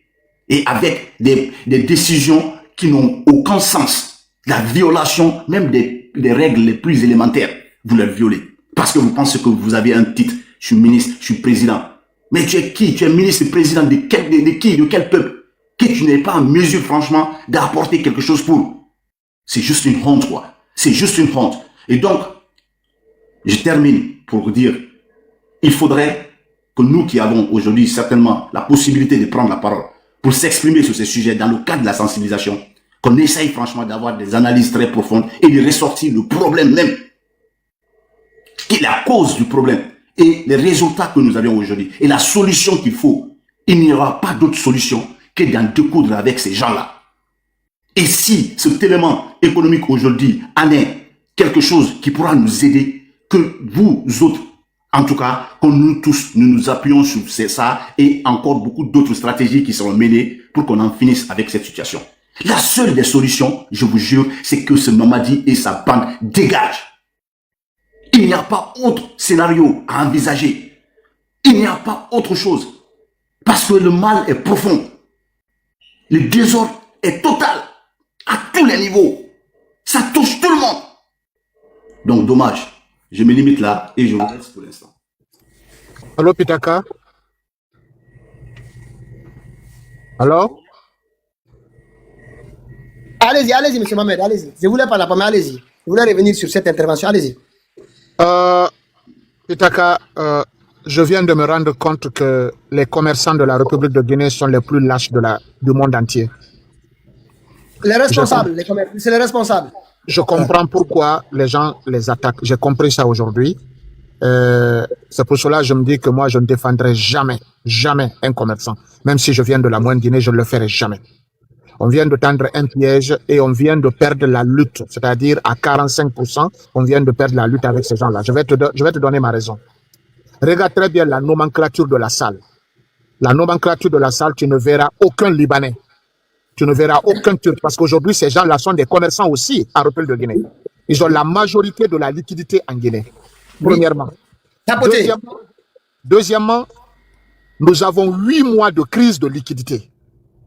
Et il y a des Guinéens qui sont sortis, qui étaient des communicants de CNRD, qui ont dit que ce sont les commerçants qui sont en train de garder de l'argent à leur niveau. L'intervention de ce faux commerçant-là, de ce vieux qui vient de parler là, il vient de confirmer exactement que c'est eux qui gardaient de l'argent. Il faut qu'on soit véridique, il faut qu'on soit factuel. Parce que dans toute son intervention, il n'a pas donné les recommandations que les commerçants ont. Moi, je pensais qu'il allait dire qu'on a dit au président, à son président qu'il est en train de dire, que nous, on n'est pas responsable de la crise et on ne garde aucun argent. Nous voulons que le gouvernement prenne sa responsabilité pour que la crise de liquidité ne soit plus là. Mais il n'a posé aucun acte dans ce sens. Donc, on a compris exactement ce qui se passe. Les commerçants, là, je vais vous dire, moi, je vais parler de la crise de liquidité parce que c'est dans mon domaine. Il y a eu un effet d'éversion, il y a un effet d'éviction qui s'est passé en République de Guinée. La même manière que le citoyen et que ce faux commerçant-là ouvre un compte bancaire dans les banques commerciales, c'est la même manière que les banques commerciales ouvrent un compte à la banque centrale. Maintenant, on n'est pas en train de parler des petits montants. On est en train de parler des gros montants d'un grand commerçant. Par exemple, tu vas avoir un commerçant, un faux commerçant, pardon, il a 100 millions de dollars. Et dans ces 100 millions de dollars, il va les ouvrir au niveau de la banque commerciale. Et la banque commerciale va aller ouvrir un compte à la banque centrale. Et ces 100 millions de dollars ne vont pas résider au niveau de Ecobank. Ils vont aller résider dans le compte bancaire de la banque commerciale à la banque centrale. Maintenant, n'oubliez pas, comme ce que Joseph vient de dire, qu'il y a 500 millions de dollars, 5 000 milliards de francs guinéens qui ont été pris par le CNRD d'une manière unilatérale pour les utiliser de la manière la plus truc. Et les banques primaires, qu'est-ce qu'ils ont fait? Puisque la Banque centrale a pris 5 000 milliards, alors eux, ils sont venus pour défendre les intérêts de leurs actionnaires. Alors, l'argent que les commerçants, les gros commerçants, les Libanais, que tu vois, les entrepreneurs ont déposé, eux aussi, ils ont pris cet argent, ils ont gardé avec eux, c'est ce qu'on appelle les réserves excédentaires. Ils ont refusé de mettre l'argent à la disposition jusqu'à ce que l'État paye. Et puis après, ils ont laissé maintenant l'affaire là entre l'État maintenant et la population. Eux, ils se sont retirés, ils se sont assis, alors que les banques commerciales ont leur grain de sel dans cette crise de liquidité, parce que c'est eux qui ont gardé la majorité de l'argent en excédent, ce qu'on appelle aux réserves excédentaires. Donc, qu'est-ce qu'il fallait faire? C'était de pousser, par exemple, ce gouvernement-là, comme Joseph vient de le dire, à prendre sa responsabilité. Mais qu'est-ce qu'ils ont fait? Ils sont dans l'optique de préserver leur intérêt, ces commerçants-là. Il faut les tirer sur eux. C'est les plus grands malhonnêtes de la République de Guinée. Ça, je le dis aujourd'hui. La nomenclature de la salle, regardez. Le monsieur ne fait que dire, président de la République, il a dit ça, il a dit ça. Mamadi a fait pendant 3 ans, il ne parle pas. Si Mamadi avait donné des directives, il y avait quelqu'un qui allait filmer, il y avait une lettre qui allait sortir, les gens allaient savoir que Mamadi a parlé, mais les gens là n'ont même pas rencontré Mamadi. On les a séduits, on les a tendu un piège et ils sont tombés dans le piège. Et qu'est-ce qu'ils vont faire? Puisque le CNRD a demandé à ce qu'on dépose l'argent dans les banques commerciales et que les gens ne se sont pas exécutés, alors ils sont passés maintenant à la nomenclature respect. Et puisque la majorité de ces commerçants-là sont des peuls, et les peuls sont dans l'optique, ça tête d'ini là, mais voilà, on les a tendu un piège. Ils vont aller dans leur coffre-fort, ils vont aller faire sortir l'argent, ils vont les envoyer au niveau des banques primaires et après ils vont garder leur argent et c'est à ce moment maintenant ils vont mettre les commerçants en prison. Et moi je serais très content qu'on mette les commerçants en prison. Ne défendons plus ces gens-là. Ces gens-là sont dans Monsieur Mohamed, là ce sont les responsables corrompus qui sont allés rencontrer Mamadi Doumbouya. Non, ces responsables corrompus ont parlé au nom de tous les commerçants. N'oublie pas. Je comprends, mais les autres... Il a fait une déclaration au nom de tous les commerçants. Et si les autres commerçants ne sont pas d'accord, ils n'ont qu'à sortir pour nous donner une déclaration contraire. Dans la mesure où il n'y a pas de déclaration contraire, nous nous attelons à la déclaration officielle pour dire que cette déclaration... À votre avis, est-ce que c'est pas pour essayer de ne pas s'attirer des problèmes, donner l'impression qu'on envoie les gens? Parce qu'il a dit les choses même fausses, hein, en disant que l'État ne veut pas utiliser la force, alors que dans la loi guinéenne, l'État n'a aucune force à appliquer pour obliger une personne à déposer ses fonds à la banque. L'État peut l'exiger. Maintenant, je vais te dire. Un citoyen guinéen a le droit de garder 100 millions de dollars chez lui s'il a la preuve que les 100 millions de dollars ont été obtenus de la manière la plus légale. Maintenant, c'est au gouvernement et aux banques primaires de poser un acte pour pousser ce citoyen à envoyer son argent à la banque. Ça, c'est une loi qui existe. Maintenant, voilà ce que je vais te dire. Ces commerçants-là, ils sont dans l'optique de protéger leur intérêt. Regarde très bien la déclaration de ce monsieur-là. Et regarde la nomenclature de la salle. La salle n'a même pas de lumière. La salle n'a même pas de vidéo correcte, en fait. Pour une affaire si importante. Regarde très bien. Et dans la salle, il n'y a aucun Libanais. Il n'y a aucun Turc.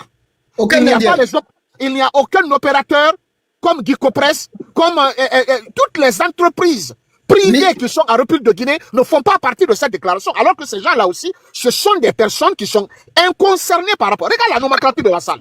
La nomenclature de la salle te fera prouver qu'ils sont dans le mensonge et qu'ils se sont dit, maintenant je vais t'expliquer. Le CNRD est bloqué. Ils ont compris que ce que j'ai causé, j'ai chié quelque part et ils ont poussé les commerçants à aller nettoyer le caca, ni vu ni connu. Voilà ce qui s'est passé. Le CNRD est complètement coincé.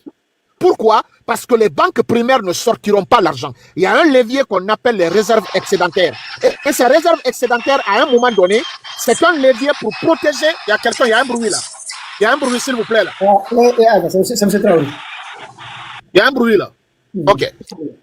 Le CNRD est coincé.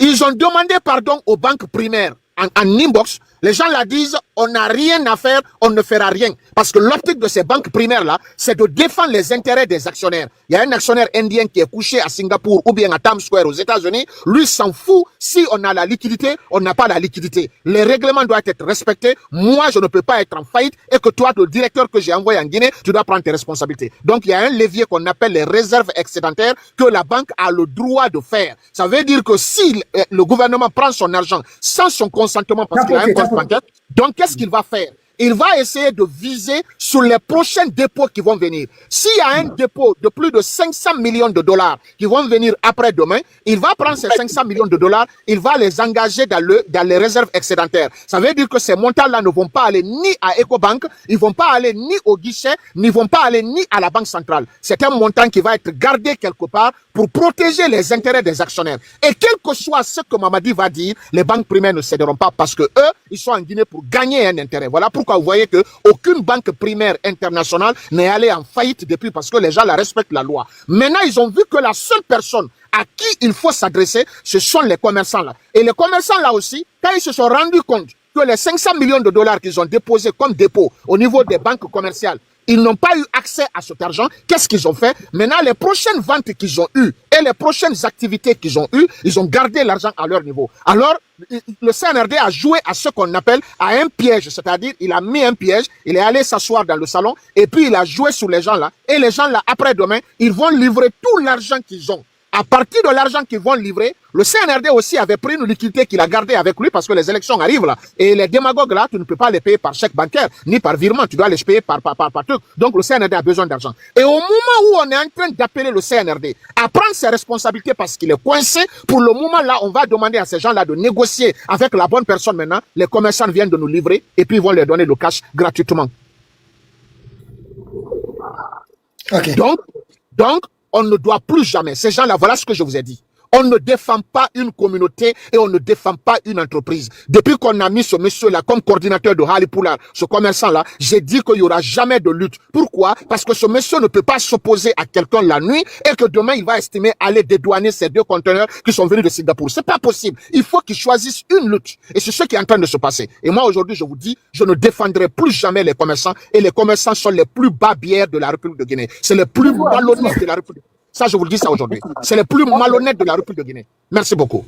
Merci, ok, moi je suis pas d'accord. Attends une minute, là, s'il vous plaît, vous pouvez me monter. En fait, moi je vais me parce que j'ai pas donné mon point sur. En fait, sur cette rencontre, moi, il y a plusieurs points. Il y a plusieurs points à considérer dans quelques débattus dans leur échange. Je prends celui que je partage. Celui que je partage réellement.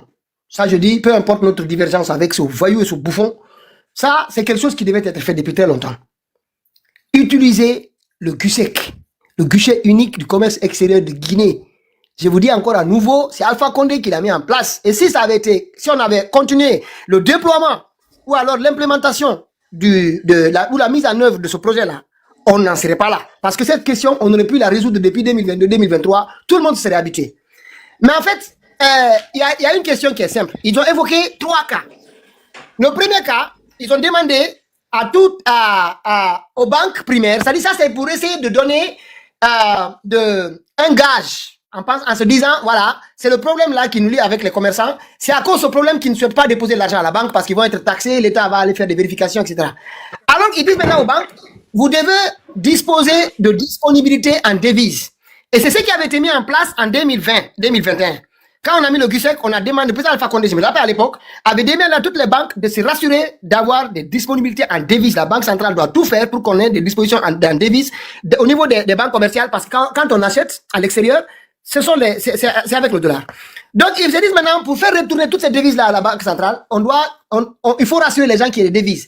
Mais les gens ont leurs devises chez eux. Ce n'est pas ça le véritable problème. Maintenant, ils disent que, à partir de là, Mamadi, c'est quoi le gage? Qu'est-ce que Mamadi donne en contrepartie de cette disponibilité de devises à la banque? C'est le secret bancaire. Et ils disent, et j'entends le monsieur là, sincèrement, là, ces gens-là, celui-là, là, je dis pas un autre, hein, c'est lui qui vient de s'exprimer ici, c'est un malhonnête. C'est un véritable malhonnête. C'est les gens-là qui ont fait que la Guinée est à genoux. Moi, je vous dis. Parce que, et en même temps, comment Mamadi Doumbouya, non, c'est un bouffon. Comment ils peuvent accepter? Mais Pitaka, le vieux, là, il est dans toutes les sauces. Oui, mais c'est grave. En fait, non, mais c'est un bandit. Tu l'as vu? Il est c'est pas ça. Je vais t'expliquer pourquoi. Parce que le secret bancaire, il n'est pas opposable aux institutions de l'État. Je vais vous dire une chose. Dans les conditions normales, y compris Mamadi Doumbouya, si les services fiscaux guinéens ont besoin d'accéder au compte de Mamadi Doumbouya, pour savoir il y a combien dans son compte, ils ont droit. Ça, c'est dans tous les pays du monde. Oui, mais sauf que Pitaka, c'est que tu sais qui t'échappe, c'est pas la démarche. En fait, c'est pas la démarche initiale qui a été prise. En fait, je vais juste finir. Après, je laisse la parole. Donc, ce secret bancaire là, c'est avec cette proposition là, cette offre là, on vous dit, même si vous avez blanchi d'argent, même si les hauts cadres, des ministres, des directeurs généraux, des secrétaires généraux volent l'argent public, ils peuvent vous prendre 5 millions de dollars, 10 millions de dollars, confier à quelqu'un, à Madina ou à Sid Madina ou au Libanais, parce qu'ils ne sont pas là et les autres. Ils leur confient 5 millions, ils disent écoutez, ça c'est entre nous, tu prends 10%. Parce que ça ne lui appartient pas. C'est l'argent de l'État. Tu prends 10%, tu travailles avec le reste. Et à chaque moment que j'aurai besoin de liquidité, je viendrai te voir pour récupérer mon dû. Vous voyez? Donc, c'est-à-dire que ça, c'est une porte ouverte au blanchiment d'argent. Ça, là, les gens doivent comprendre. Déjà, c'est faux. Parce que dans 3 à 6 mois, là, les services fiscaux, les services de contrôle de l'État, qui vous assurent qu'ils ne vont pas aller vérifier dans vos comptes. Le secret bancaire est un secret professionnel. La banque n'a pas le droit de diffuser vos informations bancaires à une tierce personne. Mais l'État n'est pas une tierce personne. Voilà, ça, juste, je voulais le souligner pour dire par rapport au placement d'argent. Et en disant ça, donc les commerçants vont, au lieu de thésauriser, ils vont venir déposer de l'argent à la banque. Et en disant, l'État ne veut pas faire la force, hein. Si vous poussez, il est capable d'appliquer la force. Mais pour l'instant, il veut discuter avec vous. Pourtant, il n'y a aucune loi. Joseph je ne sais pas qui a pris la parole ici, qui en a parlé. Aucune loi. Si vous avez 10 millions, 20 millions, 30 millions, tout ce qu'on peut, M. Mohamed qui en a parlé, M. Mohamed d'ailleurs, tout ce qu'on peut exiger de vous, c'est de justifier d'où viennent ces fonds. Maintenant, il y a un cas quand même qui est exceptionnel, qui est extrêmement grave, que je trouve quand même. Ici, c'est par rapport à... Non mais le pays là, ils vont le piller. Cette rencontre d'Abdelkoutria, c'est-à-dire, moi je me demande, Baour il fait quoi? Il s'est dit Premier ministre, non mais sincèrement, il s'est dit Premier ministre. Oui, une minute seulement, rapidement j'ai fini. Écoute-moi. Non, on doit s'écouter quoi. On doit s'écouter, Joseph. Non, je veux juste... Non, ne l'aide pas, il faut le laisser. Il n'est pas en train de les aider. Il est en train de montrer à ces gens-là que ceux qui sont dans l'affaire dans laquelle ils sont en train de s'engager là, comment ça va les prendre au coup. Voilà, ils sont en train de plonger l'État. Parce qu'en même temps, regarde là, ils disent, dans la même rencontre, il a parlé de la valeur mercuriale. La valeur mercuriale, elle est utilisée par la douane. Parce qu'il y a une chose quand même que vous devez comprendre. Ceux qui font de l'import-export, ils le savent.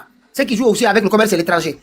En fait, la douane, toutes les douanes du monde, notamment, je parle du cas guinéen, ils calculent la valeur réelle de la marchandise. Ne pensez pas à tout ce que vous importez là. La douane surveille le prix de ces biens-là à l'extérieur de la Guinée. Pourquoi?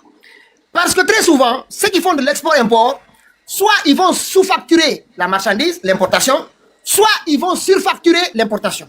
Et dans les deux cas, l'État guinéen ou n'importe quel État, l'État perd. Parce que si la marchandise que vous importez, vous sous-facturez la marchandise, vous allez payer moins de taxes et de TVA. Alors que quand la marchandise entre en Guinée, la douane ou le service des impôts et les autres services de l'État, ils ne vont pas vérifier sur le marché combien tu gagnes sur la valeur de la marchandise que tu vas échanger là. C'est-à-dire quand ils arrivent, ils vont pas vérifier les comptes. Moi je dis pour tout le monde. Ça c'est pour tout le monde. Il faut qu'on sache ça. Et le pays là, à un moment donné, s'il doit avancer, il doit avancer. Donc ils se sont rendus compte depuis très longtemps, et notamment en Guinée, c'est là que se passe cette affaire de sous-facturation et de surfacturation. La sous-facturation, c'est pour les importations, pour payer moins de TVA et moins de taxes. La surfacturation des biens qu'on exporte à l'extérieur de la Guinée, c'est, enfin, quand on souhaite acheter et importer un produit, si on surfacture, c'est pour essayer de blanchir de l'argent, de faire c'est-à-dire c'est ce qu'on appelle transfert illicite. Et ce qu'il dit ici, Mamadi leur donne un gage. Parce qu'à chaque fois, la valeur marquée est calculée au départ. L'argent que tu vires là pour partir, la douane vérifie. Mais cette fois-ci, il dit, même si vous virez 3 fois le montant de la commande, ce n'est pas grave. Vous écoutez, hein? Ça c'est extrêmement grave. C'est-à-dire que si vous devez acheter une marchandise, vous devez virer 2 millions pour importer un produit, vous pouvez virer 5 millions. La douane, ni personne n'a le droit de vous demander, dans le passé jusqu'à maintenant, la douane, elle vérifie entre la déclaration, pour que la valeur mercurielle, il la calcule, le montant du produit que tu importes et les ressources que vous virez pour cette importation, ils doivent avoir de la proportionnalité entre les deux. Ça doit être le même montant. Cette fois-ci, on dit non. Soit tu mets 3 fois plus ou 4 fois plus. Si une marchandise pour laquelle tu devais payer 10 millions, 5 millions, tu vires 20 millions. Le reste de l'argent, là, la douane ne sait pas. Non seulement tu n'as pas payé pour le transfert d'argent, parce qu'ils peuvent transférer l'argent partout. Hein. On peut transférer aux États-Unis, au Sénégal, ou je ne sais pas, en Angola, partout. C'est-à-dire que maintenant, pour envoyer de l'argent à une personne qui se trouve à l'étranger, je vais acheter de la marchandise avec cette personne et il va surfacturer. Mais quand il va arriver entre nous, on va s'arranger sur le vrai prix. Maintenant, le montant, le surplus là, qui peut aller parfois de plusieurs millions de dollars, c'est de l'argent guinéen transféré sans payer aucune taxe à l'État guinéen. Non, mais c'est extrêmement grave. Hein. Ils sont en train de mettre l'économie guinéenne. Quand j'ai vu ça aujourd'hui, j'ai dit, mais attends, on m'a ils sont en train de signaler le live. Il y a des petits, voilà, il faut que je... Voilà, c'est bon. C'est bon. Donc, en fait, moi, c'est les deux cas. À la fois, le blanchiment d'argent au niveau local, en donnant l'opportunité à certains cadres de l'État de voler l'argent et de partager ça avec certains opérateurs pour qu'ils gardent leur argent. Et cette fois-ci, au lieu de garder à la maison, je garde à la banque à travers un opérateur économique. Et deuxièmement, cette valeur mercuriale, c'est là, s'ils disent qu'ils vont essayer de passer par d'autres portes et de laisser les gens, on va avoir ici les taxes douanières et la TVA. Personne ne payera cela si la douane n'a plus le droit de faire des vérifications. Voilà, moi je vais laisser les autres un peu s'exprimer. Mais à peu près, sur cette rencontre-là, pour moi, l'économie guinéenne, elle est foutue. Elle est foutue. À moins que ce soit un bluff. À moins que ce soit un bluff. Peut-être Mamadou Doumbouya avait leur dit, écoutez, il n'y a rien. Et dans 4 mois, ils vont dire, écoutez, ça ne marche plus là maintenant, on va appliquer la loi. Vous comprenez? Là, on va appliquer la loi. En ce moment, tout le monde est déjà là. Mais cette valeur mercuriale, et en même temps, permettre à tous les Guinéens, de dire à tous les Guinéens, que le secret bancaire, il est aussi appliqué aux institutions, aux impôts et aux services fiscaux, pour moi, c'est extrêmement dangereux. La corruption, elle va prendre une autre proportion ici. Allez-y. Je ne sais pas si qui souhaite prendre la parole. Je vais vous laisser et puis on reviendra. Allez-y. Lalia, vas-y. Oui, dis-moi qu'il est là. Il ne prend même pas la parole. Okay. Dis-moi qu'il prend la parole là. Ouais, ok, voilà, je vais prendre la parole tout à l'heure. Oui. Vas-y, Mosque. Après, on passe à... Non, il peut aller. Allez-y. Non, moi, je peux y aller. Je peux donner le temps après lui, j'arrive. Ok. Vas-y, mon frère. Le Max. Okay, vous pouvez aller. Dis-moi qu'elle allez-y. Allez-y. Dis-moi qu'elle est occupé. Il n'est pas là. Moi, je suis là, mais comme je n'ai pas suivi le débat depuis le début, ça m'est un peu difficile d'aller là-dessus. Et surtout, ça concerne ce qu'on appelle l'économie. Donc, quand tu dois en parler, il faut avoir toutes les informations possibles. Voilà, je n'étais pas là. Mais ce que je sais, c'est que la seule chose que je sais, c'est que ces gens-là ne le font pas. Tout ce qu'ils sont en train de faire, ils ne font pas pour satisfaire le peuple de Guinée. Ce n'est pas leur intention. Ils ont un groupuscule, et ces groupuscules-là, c'est ce qu'ils cherchent à satisfaire. Nous avons aujourd'hui, qu'il faut dire un gang à la tête de notre pays. Tout ce qu'ils savent faire, c'est de prendre l'argent et faire ce qu'ils veulent. Le peuple ne les concerne pas. Le peuple n'est pas leur problème. Leur problème, c'est leur petite famille, leur petit luxe et leur libido. C'est fini. Il ne faudrait même pas penser à se dire que chaque fois qu'ils font des rencontres, c'est pour résoudre un problème en Guinée. Non. Ils ont fait plusieurs rencontres, que ce soit sur le plan économique, ils ont même appelé à des forums économiques et autres. Mais qu'est-ce que ça a donné comme résultat?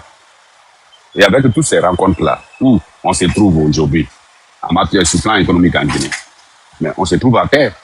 Alors, si ils font ces grimaces-là dans des salles pour parler de l'économie, je me demande d'abord, quels sont les spécialistes qui sont là, qui vont parler de l'économie là?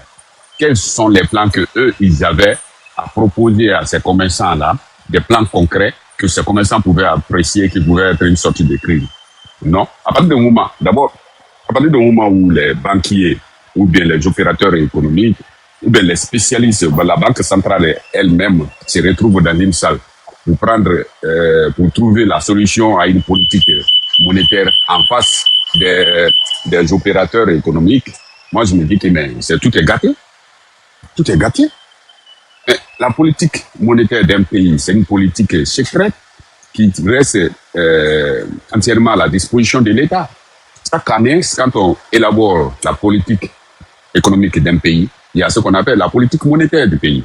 Et cette politique monétaire du pays doit être suivie et doit être de toute sorte que le peuple n'arrive pas à en souffrir, que ça ne soit pas un problème pour le peuple.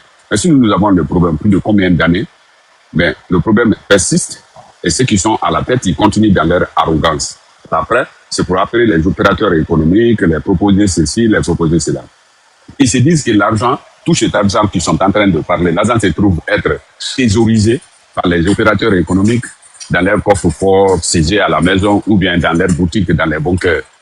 C'est l'objectif qu'ils ont. Mais ces opérateurs économiques qui s'engagent dans ça, là, un état brutal de la sorte, ils s'en fichent éperdument de la vie humaine. C'est cet État-là qui va respecter vos biens.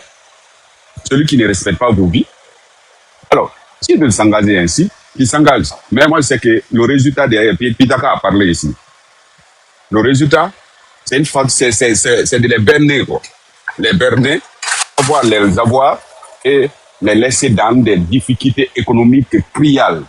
Pour que tout le monde, comme ils l'ont fait aujourd'hui, pour que tout le monde reste dépendant de l'État. Alors, on aura en ce moment un État fort, un État gendarme, un État plus supérieur que le peuple. On ne parlera plus de l'économie sans parler de l'État, sans parler du président de la République. Tous les opérateurs seront dans les mains de leur petit groupe, là, de leur Sénacre. C'est ce qu'ils sont en train de faire. Mais si les gens là se laissent berner, ben c'est foutu pour eux, parce que l'argent qu'ils ont pour le moment, c'est pour eux. Mais une fois que ça rentre dans les mains de ces gens-là, ce n'est plus pour eux. Et ils ne pourront plus rien faire. Et c'est les Guinéens qui vont commencer à souffrir encore. Ça fait partie de leur politique. Faire en sorte que tout le peuple dépend d'eux. Ça a été la politique des rois. On a toujours dit ça ici. C'est la raison pour laquelle les rois étaient obéis comme des dieux. Alors, mais si tu n'as pas la main sur toutes les, comment on appelle, toute l'économie ou bien toutes les structures de production ou bien d'exonération des biens, d'exonération des revenus, mais tu ne peux pas imposer ta loi totalement. Et les gens là, ils veulent avoir une dictature, une monarchie absolue sur la Guinée. Alors pour le faire, voici des méthodes qui sont en train de parler. Ils veulent détruire les économies des gens. Moi je vous dis la vérité, hein, c'est la seule solution qu'ils ont en fait. Mais quand ils étaient dans des problèmes de financement des projets, ils sont partis vers les banques, non? Ils ont pris de l'argent. Ils ont anarqué ces banques-là, comme quoi, quand ils prennent de l'argent, ils vont rembourser avec tel. Mais qu'est-ce qu'ils ont pu faire pour ces banques-là? Disons-nous la vérité. Si nous sommes dans ce problème de crise de liquidité aujourd'hui, c'est parce que l'argent qui avait été pris, l'argent n'avait pas été remboursé et l'argent n'a pas servi à la création de structures de production. Ça n'a pas été fait, ça n'a pas été injecté dans comme on appelle, dans les affaires du pays. C'est la raison pour laquelle la plupart d'entre eux, que ce soit des ministres et autres, Baouri l'a appelé à plusieurs reprises, l'argent était en train de partir dans les sacs, dans leurs maisons, ça se trouve dans leurs bunkers. Maintenant, en PC, parce qu'ils savent réellement ce qu'ils ont fait aujourd'hui. Ils ont géré les comptes des gens, ils ont tout pris, l'argent, tout. Eux, ils ne peuvent pas mettre leur argent dans les comptes. Qu'est-ce qu'ils font? Ils gardent. Et cet argent-là, c'est pour leur consommation, leurs biens et autres. L'argent n'est pas investi. Comme Pitaka l'a dit tout de suite. Cette méthode-là, ils vont créer. Quand ils créent, maintenant, c'est en ce moment que ces ministres-là vont passer au blanchissement d'argent. Ils vont faire sortir de l'argent-là, mettre à la disposition de ces commerçants ou bien de ces opérateurs économiques. Et ces opérateurs économiques-là vont commencer à faire fructifier cet argent-là. Ces opérateurs économiques-là seront sous les ordres. Sous les ordres. Alors, la Guinée, ça n'est parti encore pour l'esclavage total, pour la domination totale du peuple de Guinée. Donc, toutes les méthodes qu'ils sont en train de faire, moi, je ne les regarde même pas. L'objectif, c'est mettre main sur toute l'économie du pays et faire en sorte que eux, ils soient une vaste laitière où tout le monde vient s'abreuver. C'est tout. Alors, celui qui ne veut pas de leur côté reste dans la pauvreté criale, n'aura plus d'opportunité, ne pourra plus évoluer. Ils veulent mettre la main sur l'argent des opérateurs économiques du pays. C'est tout. Et si cela est fait, c'est fini pour nous. Je vous ai donné ici des exemples par rapport à des rois qui sont passés depuis très longtemps et qui avaient été même adorés. Pourquoi ils étaient adorés? C'est parce que toutes les structures de production dépendaient d'eux. Tout le monde produisait et les magasins de stockage les appartenaient. Ce sont eux qui distribuaient. Alors, si ta vie, ton mangement dépend de quelqu'un, alors ça veut dire que cette personne a beaucoup plus de droits sur toi que toi-même tu n'as droit sur toi-même. Donc voici pourquoi ces opérateurs économiques agités aujourd'hui qui sautent comme des cabris doivent faire beaucoup attention. Ils doivent faire beaucoup attention. Certains d'entre eux travaillent dans l'argent de ces gens-là. Hein. C'est la raison pour laquelle ça va être très difficile. Des opérateurs économiques qui évoluent avec leurs propres fonds, ça va être très difficile pour eux d'évoluer. Ça va être très difficile pour eux d'avoir une décision claire face à cette situation. Parce que la plupart de ces opérateurs économiques que vous avez vus présents là, la plupart d'entre eux ont des milliards de la part de ces ministres-là. Alors, la décision, si c'est une question de majorité, ce sont eux qui vont dominer. Et dès qu'ils dominent, les autres seront obligés d'accepter. Voici la dictature de la démocratie. La majorité domine. Et cette majorité, parfois, n'est pas une majorité fluide, n'est pas une bonne majorité. c'est une majorité sale parfois. Et la minorité qui est là, qui est lucide et qui comprend les choses, cette minorité reste dominée. Et voici ce qu'ils sont en train d'appliquer. À nous de comprendre. Merci.